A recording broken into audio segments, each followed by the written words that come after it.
नमस्कार, स्वागत है आपका हमारी खास पेशकश में। मैं हूं आपके साथ श्वेता मिश्रा अवस्थी। चंद सालों में वक्त का पहिया ऐसा घूमा कि जिस भ्रष्टाचार को मिटाने के इरादे से केजरीवाल राजनीति में आए, अब उसी करप्शन ने केजरीवाल को जेल की सलाखों तक पहुंचा दिया। दिल्ली शराब घोटाले में केजरीवाल को गिरफ्तार कर ईडी ने राउज एवेन्यू कोर्ट में पेश किया। अदालत में ईडी ने 10 दिन की रिमांड की अर्जी लगाई, तो वहीं उधर बचाव पक्ष की ओर से अधिवक्ता अभिषेक मनु सिंघवी ने अपनी दलीलें रखी। ईडी ने कहा 28 पन्नों में आधार है, केजरीवाल ही शराब घोटाले के सूत्रधार है। ईडी के मुताबिक गोवा इलेक्शन में दलाली के इस पैसे का भरपूर इस्तेमाल हुआ है। आज हम आपको बताएंगे कि क्या है दिल्ली के शराब घोटाले का गोवा कनेक्शन।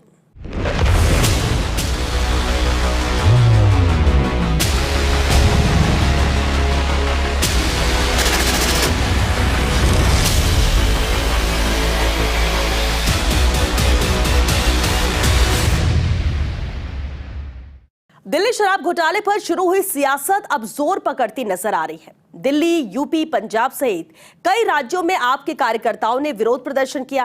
केजरीवाल की गिरफ्तारी पर बीजेपी ने पलटवार कर कहा कि सभी भ्रष्टों का अब जेल में ही होली मिलन होगा। वहीं आपका कहना है कि केजरीवाल दिल्ली के मुख्यमंत्री बने रहेंगे, वो जेल से सरकार चलाएंगे। ये रिपोर्ट देखिए। दिल्ली का शराब घोटाला, ईडी ने शिकंजा कस डाला। अब गिरफ्तार आपके कट्टर ईमानदार। केजरीवाल गिरफ्तार, जेल में आधी सरकार। केजरीवाल से सवाल, सड़कों पर बवाल। केजरीवाल को सरगना बताया, ईडी ने सबूत गिनाया। घोटाले का गोवा कनेक्शन। दिल्ली के शराब नीति केस में मुख्यमंत्री अरविंद केजरीवाल ईडी की गिरफ्त में है। केजरीवाल को इस मामले में दिल्ली हाई कोर्ट में गिरफ्तारी से राहत नहीं मिलने के बाद ईडी की टीम सीएम हाउस पहुंची, जहां करीब 2 घंटे की पूछताछ के बाद केजरीवाल को अरेस्ट कर लिया गया। ईडी ने शराब नीति केस में अरविंद केजरीवाल को राउज एवेन्यू कोर्ट में पेश किया। जांच एजेंसी ने सुनवाई के दौरान केजरीवाल को इस मामले का मास्टरमाइंड बताया। ईडी ने कहा कि केजरीवाल दिल्ली शराब नीति बनाने में सीधे तौर पर शामिल थे। कोर्ट में सुनवाई के दौरान ईडी ने केजरीवाल को लेकर कई दावे किए। ईडी ने बताया कि हवाला के जरिए गोवा 45 करोड़ रुपए ट्रांसफर किए गए। अलग अलग लोगों को बड़ी धनराशि दी गई। 4 रूट के जरिए पैसा गोवा ट्रांसफर किया गया। ईडी ने कहा कि केजरीवाल को सिर्फ उनकी करनी के लिए ही नहीं, बल्कि उनके सहयोगियों ने जो किया उसके लिए भी उन्हें जिम्मेदार ठहराया जाना चाहिए। ईडी की तरफ से additional solicitor general ASG Raju ने तो अरविंद केजरीवाल की तरफ से उनके वकील अभिषेक मनु सिंघवी ने दलीलें रखी। सीनियर एडवोकेट अभिषेक मनु सिंघवी ने कहा कि अगर मेरे शिकायतकर्ता के अधीन काम करने वाला कोई व्यक्ति मेरे खिलाफ बयान देता है तो क्या यह अदालत उसे सबूत के रूप में मान सकती है? किसी भी गलत काम को दिखाने के लिए कोई भौतिक सबूत नहीं है। उन्होंने कहा कि राजनीतिक प्रतिशोध को उजागर करने के लिए ईडी की शक्तियों का दुरुपयोग किया जा रहा है। इस दिल्ली शराब घोटाला में गिरफ्तारी का सिलसिला थमने का नाम नहीं ले रहा है। केजरीवाल से पहले इस मामले में दिल्ली के पूर्व डिप्टी सीएम मनीष सिसोदिया, कारोबारी विजय नायर, अभिषेक बोयनपल्ली, राज्यसभा सांसद संजय सिंह अरेस्ट हो चुके। मनीष सिसोदिया को 26 फरवरी 2023 को पूछताछ के बाद गिरफ्तार किया गया। तब से वह तिहाड़ जेल में है। शराब नीति घोटाले में संजय सिंह का नाम पहली बार दिसंबर 2022 में सामने आया। दिल्ली शराब नीति घोटाला केस में प्रवर्तन निदेशालय की टीम ने बीआरएस नेता और केसीआर की बेटी के कविता को गिरफ्त में ले रखा है। आपका सड़कों पर प्रदर्शन। केजरीवाल की गिरफ्तारी के बाद एक बार फिर दिल्ली शराब घोटाला मामले को लेकर चर्चा तेज हो गई है। सीएम की गिरफ्तारी के बाद से दिल्ली में सियासी सरगर्मी बढ़ गई है। एक तरफ जहां भारतीय जनता पार्टी केजरीवाल पर लगे आरोपों का जिक्र करते हुए हमलावर है, तो वहीं आम आदमी पार्टी बीजेपी के खिलाफ सड़कों पर उतरी। केजरीवाल की गिरफ्तारी के बाद आम आदमी पार्टी ने देश भर में विरोध प्रदर्शन किया। ईडी जब केजरीवाल से सवाल कर रही थी, तब राष्ट्रीय राजधानी दिल्ली सहित देश के प्रमुख शहरों में आम आदमी पार्टी का बवाल मचा हुआ था। आप पार्टी के लीडर्स और कार्यकर्ताओं ने सड़क पर उतरकर प्रदर्शन करते हुए गिरफ्तारी का विरोध किया। दिल्ली में ईडी दफ्तर इलाके और आम आदमी पार्टी के दफ्तर के बाहर धारा 144 लगाई गई। दिल्ली में आप पार्टी के कार्यकर्ताओं पर वाटर कैनन का इस्तेमाल कर पानी की बौछार की गई। विरोध प्रदर्शन को देखते हुए भारी पुलिस जाब्ता तैनात किया गया। यहाँ पे फार्मर्स आते हैं तो बैरिकेड लगा दो, कोई अपनी बात रखना चाहता है तो बैरिकेड लगा दो। अरे दम है तो राजनीति में हरा के दिखाओ ना अरविंद केजरीवाल को। एक्सटॉर्शन करते हो, ईडी का ब्लैकमेल करते हो। अरविंद केजरीवाल इस देश के सबसे ईमानदार नेता हैं, इस देश के सिस्टम को बदलने आए थे और हम सब मिलकर इस देश की राजनीति को बदलेंगे। दमन से क्रांति नहीं रुकती। केजरीवाल की गिरफ्तारी के खिलाफ प्रोटेस्ट कर रहे पार्टी लीडर्स आतिशी और सौरभ भारद्वाज को हिरासत में लिया गया। इसके साथ ही इमरान हुसैन और पंजाब के मंत्री हरजोत बैंस को भी डिटेन किया गया है। आपके कार्यकर्ताओं को हिरासत में लेने के लिए पुलिस बसें लेकर आई और इनको इन बसों में भरकर ले जाया गया। सौरभ भारद्वाज ने कहा कि दमन से क्रांति नहीं रुकती। केजरीवाल के पूरे परिवार को हाउस अरेस्ट किया गया है। सारी दिल्ली अरविंद जी के साथ है और जो लोग अब तक अरविंद केजरीवाल जी को भला बुरा भी कहते थे, वो भी आज ये बोल रहे हैं कि ये तो ज़्यादा हो गया। लड़ाई राजनीतिक थी, राजनीति सालों से देश में चल रही थी, मगर इस तरीके से जेलों में डाल के प्रतिद्वंदियों को सड़ाना जो है, ये तो वैसा हो गया जैसे रूस में, नॉर्थ कोरिया के अंदर किया गया। जब सारे विपक्ष को आप जेल में डाल देंगे तो जनता की लड़ाई कौन लड़ेगा, जनता की आवाज कौन उठाएगा? विपक्षी नेताओं को बना रहे निशाना। आम आदमी पार्टी की वरिष्ठ नेता आतिशी ने कहा कि बीजेपी दरअसल विपक्षी नेताओं को निशाना बना रही है। ये लोकसभा चुनाव में सेंध लगाने का प्रयास है। हेमंत सोरेन को गिरफ्तार किया गया, कांग्रेस के बैंक खाते फ्रीज किए गए और अब अरविंद केजरीवाल को गिरफ्तार किया गया। जब जब लोकतंत्र की हत्या का प्रयास हुआ है भारतीय जनता पार्टी द्वारा, सुप्रीम कोर्ट ने सामने आकर इस देश में लोकतंत्र को बचाया है। तो हम उम्मीद कर रहे हैं कि लोकतंत्र को बचाने के लिए कि चुनाव की घोषणा के बाद एक राष्ट्रीय पार्टी के राष्ट्रीय अध्यक्ष को गिरफ्तार किया जाता है, ऐसे में सुप्रीम कोर्ट सामने आके लोकतंत्र की रक्षा करेगा। ये देश के इतिहास में पहली बार हुआ है कि एक सिटिंग चीफ मिनिस्टर जिनके पास Z+ सिक्योरिटी है, उनको गिरफ्तार किया गया है। केजरीवाल का परिवार नजरबंद, आप नेता। वहीं अरविंद केजरीवाल की गिरफ्तारी के बाद आप नेता और दिल्ली के मंत्री गोपाल राय मुख्यमंत्री आवास पहुंचे। इस दौरान उन्होंने कहा कि मैं यहां उनके परिवार से मिलने आया हूं, लेकिन उन्हें नजरबंद कर दिया गया है। किस कानून के तहत मुझे उनके परिवार से मिलने से रोका गया? मुझे लगता है कि इन्होंने सचमुच में जो है जिस तरह से व्यवहार किया जा रहा है, इस देश में तानाशाही इन्होंने घोषित कर दिया है। मुझे अभी अभी खबर मिली है कि पार्टी कार्यालय को भी चारों तरफ से सील कर दिया गया है और यहाँ पर मैं उनके परिवार से मिलने के लिए आया हूँ। परिवार को भी हाउस अरेस्ट कर लिया गया है, किसी को भी आने जाने नहीं दिया जा रहा है। अगर उनके परिवार की हालत क्या है कल रात से, किसी को नहीं पता है। नहीं, अभी कह रहे हैं इंतजार करिए, इंतजार करिए, इंतजार करिए। अरे मुख्यमंत्री के परिवार से, उनके माता पिता घर में हैं, वो बीमार हैं, उनकी पत्नी घर में है, उनसे मिलने के लिए हमें इंतजार क्यों करना है? क्या गुनाह उनका है, क्या गुनाह मेरा है? किस कानून के तहत रोका जा रहा है? अरविंद केजरीवाल को गिरफ्तार किया गया, कहा जा रहा है भ्रष्टाचार की वजह से गिरफ्तार किया गया है। उनके परिवार को किस कानून के तहत हाउस अरेस्ट किया गया है?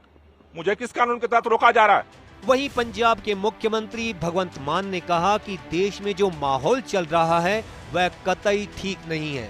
देश की एजेंसियों को हथियार की तरह इस्तेमाल किया जा रहा है। कोई भी विपक्ष का नेता अगर भाजपा के जुल्म के खिलाफ बोलता है तो उसके घर पर ईडी आती है, सीबीआई आती है। ये अघोषित आपातकाल की तरह है। कोई भी विपक्ष का नेता, कोई भी विपक्ष का कोई लीडर अगर बीजेपी के जुल्म जबर के खिलाफ बोलता है तो उसके घर पे ईडी आती है, उसके घर पे सीबीआई आती है, इनकम टैक्स आती है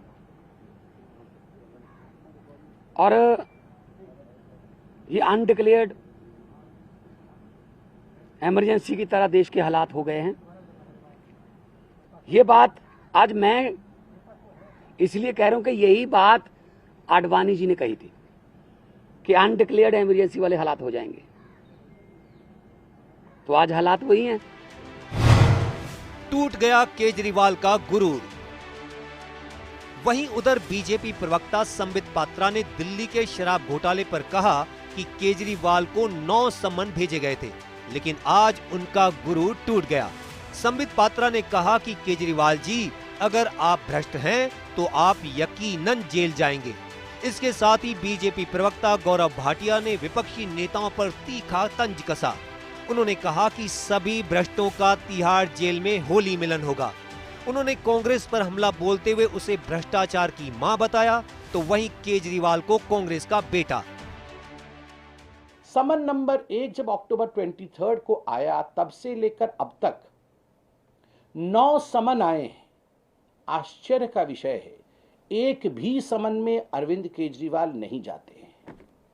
अरविंद केजरीवाल जी की वो सेंस ऑफ एंटाइटलमेंट रहती है और वो बार बार कहते हैं कि ये इलीगल है, ये समन इलीगल है। इस समन के आधार पर मैं प्रस्तुत नहीं होऊंगा। मैं कोई छोटा मोटा व्यक्ति नहीं हूं, मैं मुख्यमंत्री हूं, मैं बहुत बड़ा व्यक्ति हूं, मुझे कैसे समन किया जा सकता है।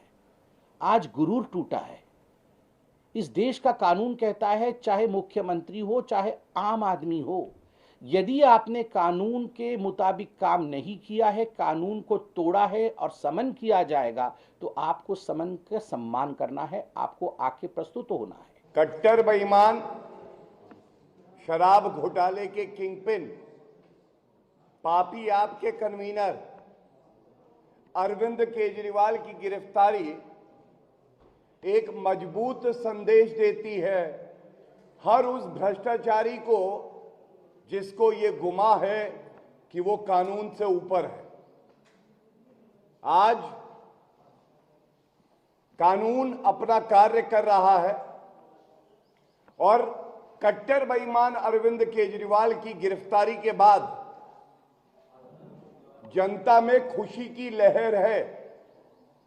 दिल्ली वाले भी ये कह रहे हैं कि ऐसे भ्रष्टाचारी कमीशन खोर के खिलाफ ये सख्त कार्रवाई हुई है, ये लोकतंत्र और न्याय की जीत है।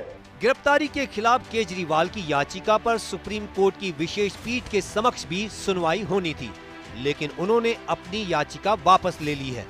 ईडी ने केजरीवाल को पीएमएलए कोर्ट में पेश किया और 10 दिनों की रिमांड मांगी। Bureau report, first India news. चलिए, यहाँ वक्त हो गया एक छोटे से ब्रेक का। जल्द लौटेंगे इस ब्रेक के बाद।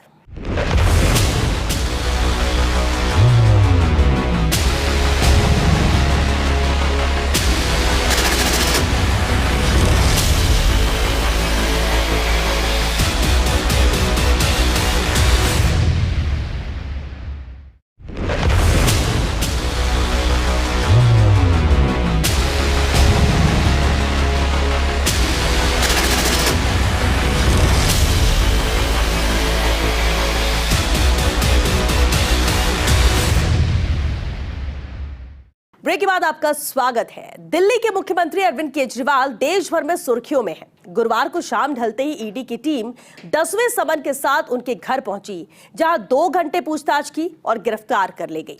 केजरीवाल पर एक्साइज पॉलिसी से जुड़े मनी लॉन्ड्रिंग मामले में एक्शन लिया गया है। इससे पहले इसी मामले में आम आदमी पार्टी के 2 बड़े नेता मनीष सिसोदिया और संजय सिंह पहले ही जेल में हैं। दिल्ली शराब घोटाला में गिरफ्तारी का सिलसिला थमने का नाम नहीं ले रहा है। दिल्ली आबकारी नीति से जुड़े धन शोधन मामले में अब तक की सबसे बड़ी गिरफ्तारी के रूप में मुख्यमंत्री अरविंद केजरीवाल को गिरफ्तार किया गया है। गिरफ्तारी के बाद केजरीवाल को ईडी ने पीएमएलए कोर्ट में पेश किया, जहां ईडी और केजरीवाल के वकील की ओर से तमाम दलीलें दी गईं। अरविंद केजरीवाल की गिरफ्तारी के बाद देश की सियासत में उबाल आ गया है। केजरीवाल को ईडी ने अरेस्ट किया तो विपक्ष उनके समर्थन में आ गया। केजरीवाल की गिरफ्तारी के विरोध में इंडी गठबंधन के नेता चुनाव आयोग गए। हमने चुनाव आयोग के साथ विस्तृत रूप से वार्तालाप किया हम सब अंदर थे। चुनाव आयोग के तीनों नवगठित चुनाव आयोग और उनके सभी अफसर थे। मैं संक्षिप्त में बता दूं आपको कि हमने क्या कहा। पहली बात कि ये बहुत ही गंभीर और व्यापक मुद्दा है।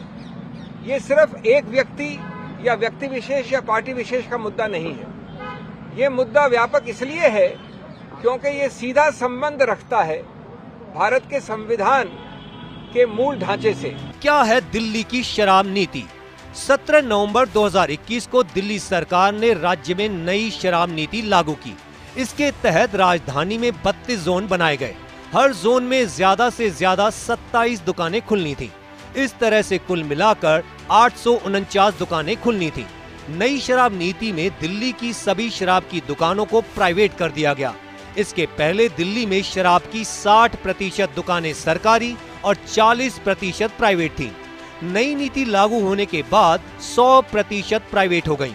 सरकार ने तर्क दिया था कि इससे 3,500 करोड़ रुपए का फायदा होगा, लेकिन ये पॉलिसी अब सरकार के ही गले की हड्डी बन गई। सरकार ने लाइसेंस की फीस भी कई गुना बढ़ा दी। जिस L1 लाइसेंस के लिए पहले ठेकेदारों को 25 लाख देना पड़ता था, नई शराब नीति लागू होने के बाद उसके लिए ठेकेदारों को 5 करोड़ रुपए चुकाने पड़े। इसी तरह अन्य कैटेगरी में भी लाइसेंस की फीस में काफी बढ़ोतरी हुई। नई नीति में कहा गया था कि दिल्ली में शराब की कुल दुकानें पहले की तरह 850 ही रहेंगी। दिल्ली की नई शराब बिक्री नीति के तहत शराब की होम डिलीवरी और दुकानों को सुबह 3 बजे तक खुले रहने की परमिशन दी गई है। लाइसेंसधारी शराब पर असीमित छूट भी दे सकते हैं। शराब नीति केस में अब तक क्या क्या हुआ? 17 नवंबर 2021 दिल्ली सरकार की नई आबकारी नीति लॉन्च हुई। 1 जुलाई 2021 नई नीति में भ्रष्टाचार के आरोप, उपराज्यपाल ने चीफ सेक्रेटरी से रिपोर्ट मांगी। 22 जुलाई 2022 रिपोर्ट के आधार पर एलजी ने सीबीआई से जांच कराने की मंजूरी दी। 28 जुलाई 2022 विवाद बढ़ता देख दिल्ली सरकार ने नई नीति को वापस लिया। 17 अगस्त 2022 मामले में सीबीआई ने 16 लोगों के खिलाफ एफआईआर दर्ज की। मनीष सिसोदिया को आरोपी नंबर 1 बनाया। 19 अगस्त 2022 मनीष सिसोदिया के घर और दफ्तर से सीबीआई ने कुछ दस्तावेज व उपकरण जब्त किए। 30 अगस्त 2022 सीबीआई टीम ने गाजियाबाद स्थित पीएनबी में सिसोदिया के बैंक लॉकर को खंगाला। 1 सितंबर 2022 दिल्ली में पुरानी आबकारी नीति फिर से लागू हुई। 6 सितंबर 2022 ईडी ने नई आबकारी नीति मामले में जांच शुरू की। 35 से अधिक जगहों पर छापे मारे। 19 सितंबर 2022 ईडी ने दुर्गेश पाठक से 10 घंटे तक की पूछताछ। 27 सितंबर 2022 आबकारी मामले में पहली गिरफ्तारी हुई। आपके कम्युनिकेशन और सोशल मीडिया इंचार्ज विजय नायर को सीबीआई ने गिरफ्तार किया। 28 सितंबर 2022 ईडी ने शराब कारोबारी समीर महेंद्रू को गिरफ्तार किया। 7 अक्टूबर 2022 ईडी ने फिर से देश भर में 30 से अधिक जगहों पर छापेमारी की।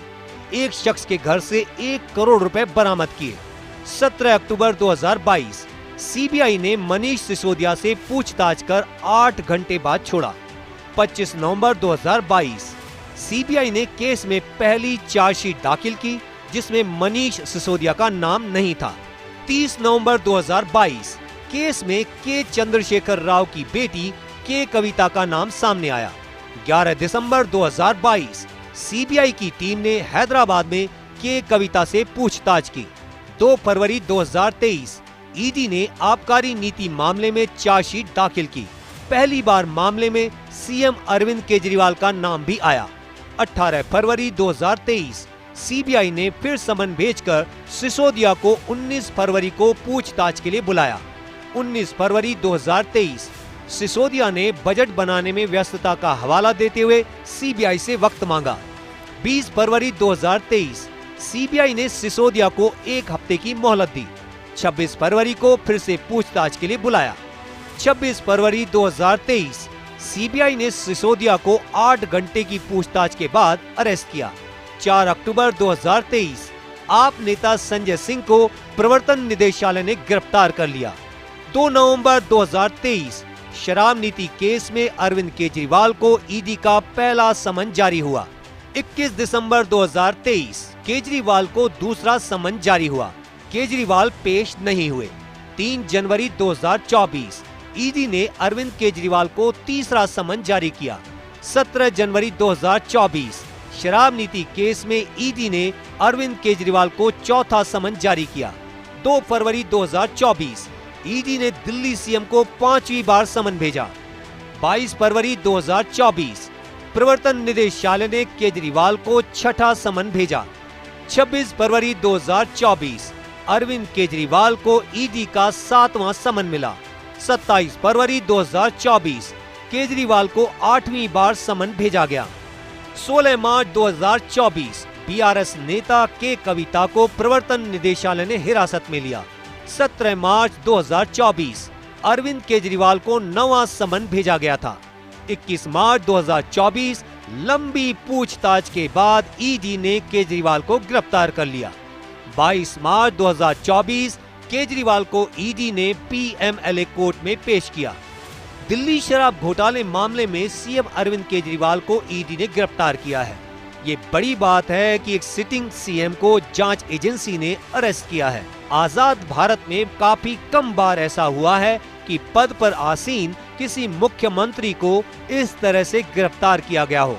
गिरफ्तार होने के बाद दिल्ली के मुख्यमंत्री अरविंद केजरीवाल ने पहली प्रतिक्रिया दी है। उन्होंने कहा, मेरा जीवन देश के लिए समर्पित है। Bureau report, first India news. और इसी के साथ हमारी खास पेशकश में आज के लिए बस इतना ही। दीजिए इजाजत। नमस्कार।